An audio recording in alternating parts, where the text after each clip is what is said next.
So many people think that real estate investing really should be single family homes, condos, townhomes, duplexes, but don't forget one thing.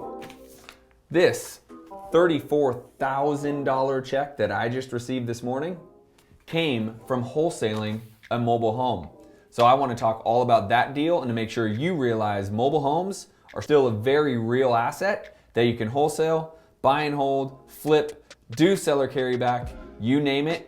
Don't forget about mobile homes. So most of you know me as a full-time real estate investor, and for the most part I talk about flipping single family homes or condos or townhomes, or how I'm virtually buying rentals in Oklahoma City.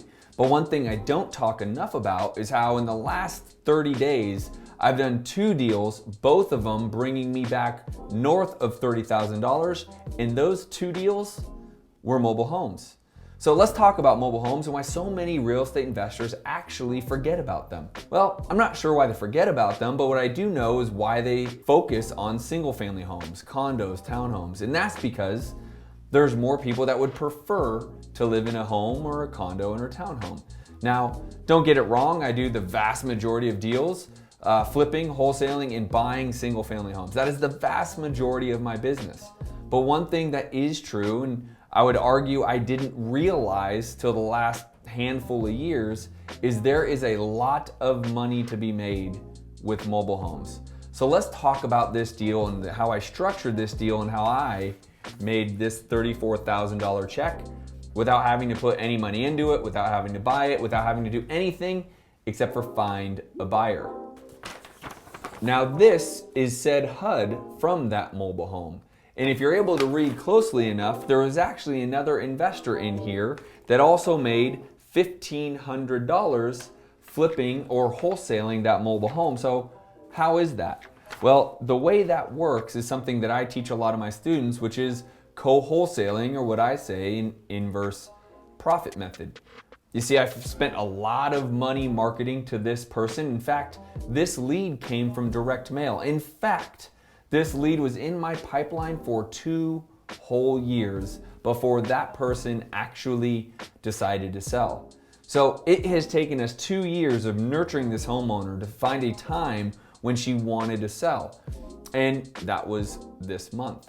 And actually what happens, as I always say, is it's an event-based business. You need to be in front of the person going through the right event that you are the person they want to sell to, and that's exactly what happened.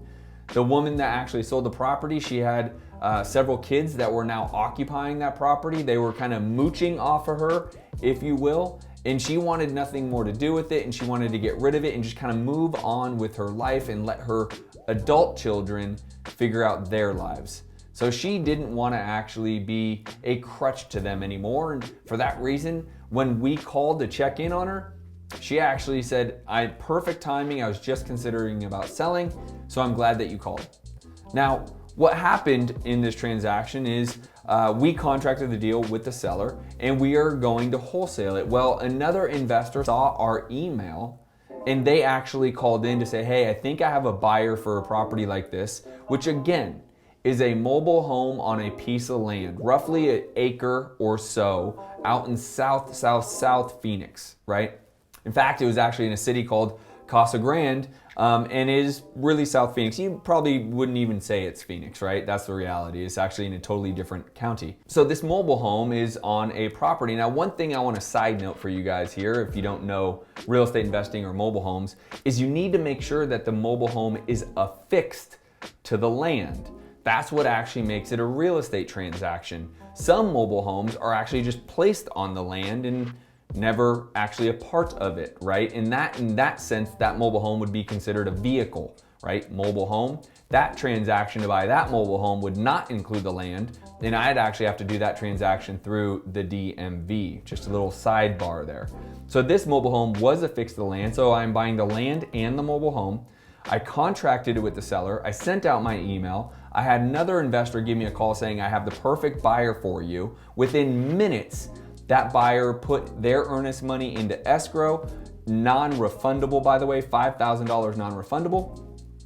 And the other investor tacked on $1,500 to our price. So they made $1,500 and I made $34,000.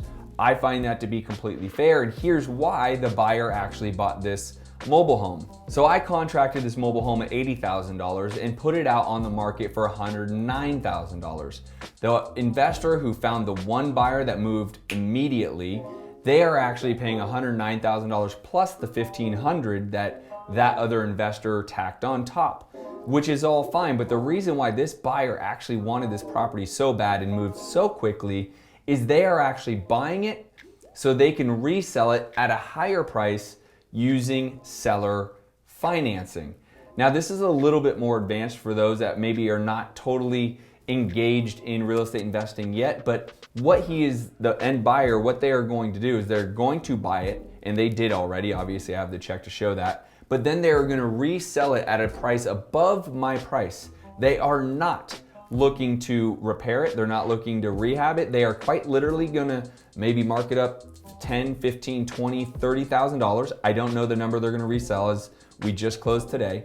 And then they are gonna sell it to someone who cannot go get a loan. Whether they can't go get it because of credit or whatnot, they are gonna sell it to that individual. They will likely take anywhere from 10 to 20% down. Now remember, they marked it up, right? So if they take, let's just say 10% down when they sell it, then they're gonna take, I don't know, $15,000 down, and that's gonna go right back into their pocket. Then they're gonna create a note and they're gonna become the bank. And they're gonna charge an interest rate, just like banks do, over an extended period of time, quite literally becoming the bank, and they're gonna have cash flow without dealing with the tenant, because that buyer is likely gonna be the owner of the property, and they're likely gonna live in the property. At that price point, $109,000, they're likely gonna probably try to resell it at $125 or $130. They're likely gonna ask for anywhere from 10 to 20% down, so they could essentially make $25,000 down. Again, not certain because they have not resold it yet, but I know that they are.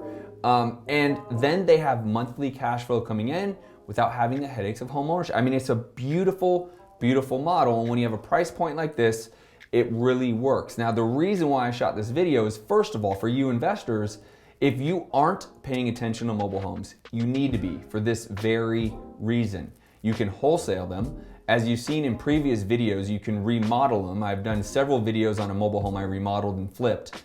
You can also buy them and do seller financing, or do anything you want. You could just buy them and keep it as a rental.